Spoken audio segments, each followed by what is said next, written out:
18 कोटी रुपये दर वर्षाचे सिद्धिविनायक मंदिरामधनं चोरी होतीये।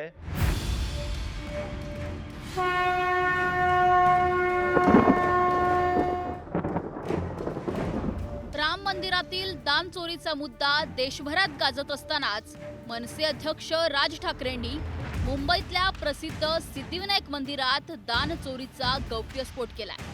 सिद्धिविनायक मंदिरातील ट्रस्टींनी राज्याचे उपमुख्यमंत्री एकनाथ शिंदेंना लिहिलेल्या पत्राचा धागा पकडत राज ठाकरेंनी हा आरोप केलाय। हे सगळं म्हणजे 18 कोटी रुपये दर वर्षाचे सिद्धिविनायक मंदिरामधनं चोरी होतीये। आपण भाबडेपणाने भाविकपणे आपण तिकडे जातोय, दानपेटीमध्ये आपण टाकतोय, हे असल्या चोऱ्या होत आहेत। ही माणसं सगळी मंदिरं लुटतायत। हाच तो तरुण, हेच ते विद्यार्थी परीक्षांच्या वेळेला नोकरीसाठी मंदिरामध्ये जातायत, पायऱ्या झिजवतायत, सांगतायत देवाला मला नोकरी मिळू देत, आणि त्याच मंदिरामध्ये चोऱ्या होत आहेत। तिकडचेच विश्वस्त चोऱ्या करतायत,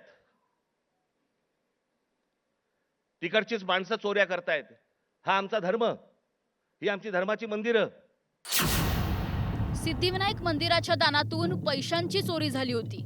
दानपेटीतील रक्कम लांबवल्या प्रकरणी 9 कर्मचाऱ्यांना अटक करण्यात आली। सिद्धिविनायक मंदिरातील दान दर बुधवारी मोजलं जातं। चोरी पकडण्याआधी दर आठवड्याला 50 लाखांचं दान दानपेटीत येत होतं। चोरी पकडल्यानंतर दर आठवड्याला 1.5 कोटींचं दान येऊ लागलं। त्यामुळं दानातून दरमहा 1.5 कोटी, वर्षाला 18 कोटींचं दान गहाळ झालं, असा सवाल उपस्थित करत चौकशीची मागणी खुद्द विश्वस्तांनीच केल्याचं राज ठाकरेंनी सांगितलंय।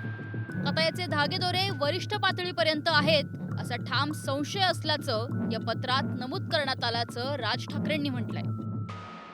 महोदय, विश्वस्तांच्या सतर्कतेमुळे मंदिरातल्या दानपेटीतून पैसे चोरणारे कर्मचारी पकडले गेलेले आहेत।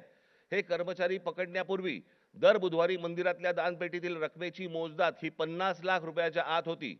मात्र हे कर्मचारी पकडल्यानंतर गेले 3 आठवड्याची दानपेटी रक्कम ही 1.5 कोटी रुपयांच्या घरात पोहोचली आहे। याचाच अर्थ यापूर्वी दर आठवड्याला दानपेटीतील जमा होणाऱ्या काही रकमेतील काही रक्कम ही लंपास होत होती। त्यामुळे दरवर्षी सुमारे 18 कोटी रुपयांचे मंदिराचे नुकसान होत होते। याचे धागेदोरे वरिष्ठ पातळीवर आहेत असा आमचा ठाम संशय आहे। साहेब, या प्रकरणाची आपण गंभीर दखल घेऊन शासकीय पातळीवरती संबंधित प्रशासनातील वरिष्ठ अधिकाऱ्यांची चौकशी लावावी अशी आमची आपणास विनंती आहे। दरम्यान आपल्या कार्यकाळात केलेल्या विविध उपाययोजनांमुळे मंदिराचं उत्पन्न वाढल्याचा दावा मंदिर न्यासाचे अध्यक्ष सदा सरवणकर यांनी केलाय। या वेळेला आमचे 10 ट्रस्टी मिळून प्रत्येक छोट्या मोठ्या गोष्टींकडे लक्ष देत आहेत आणि त्यामुळे हे उत्पन्न वाढलेलं आहे। हे मला अभिमानाने या ठिकाणी सांगावं लागेल। जे पत्र दिलंय ह्या पत्रामागचा उद्देशच हा होता, 2 वर्षापूर्वी 40-45 लाख जर दानपेटीत जमा होत असतील आणि आता ती रक्कम जर 90 आणि साधारण 98 लाखापर्यंत गेली असतील तर त्याच्यामधला फरक का होता हे शोधावं, ही यामागची भावना होती। राजसाहेब हे त्यांना मी एक चांगले नेते म्हणून त्यांचा खूपच आदर करतो। मी त्यांच्या घरी अनेक वेळा गेलेलो आहे। मला असं वाटतं त्यांचा काही गैरसमज झाला असेल तर निश्चित आम्ही 2-4 लोक जाऊन त्यांचा तो गैरसमज दूर करण्याचा प्रयत्न करू। सिद्धिविनायक मंदिर हे मुंबईकरांचं श्रद्धास्थान आहे। दर दिवशी हजारो भाविक मोठ्या श्रद्धेनं सिद्धिविनायकाच्या चरणी लीन होतात। आपल्या ऐपतीप्रमाणे भाविक मंदिरात दान करतात।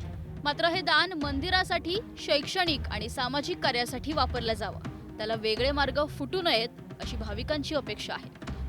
आता सिद्धिविनायक मंदिरातील दानाबाबत विश्वस्तांनी लिहिलेलं पत्र, राज ठाकरेंनी त्यावरून केलेले सवाल यामुळे संशय निर्माण झालाय। या सगळ्याची सखोल चौकशी होऊन सत्य समोर येण्याची गरज आहे।